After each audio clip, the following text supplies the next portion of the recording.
আপু কি কি কিনে নিয়ে আসলেন? এই যে অনেক বাজার করে নিয়ে আসলাম আজকে।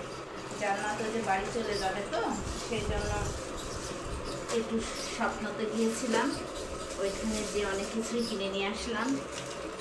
দেখো কি কিনে আসলাম। এই যে বিস্কিট, অনেক রকমের বিস্কিট নিয়ে আসছি।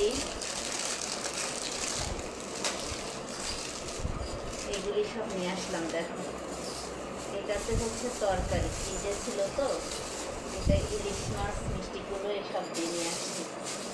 আর এটা হচ্ছে যে মাংস, এটা হচ্ছে আমের আচার, এইগুলি সব নিয়ে আসলাম কিনা। তো কেমন হয়েছে আমার কেনাকাটা বাজার? ভালো হয়েছে।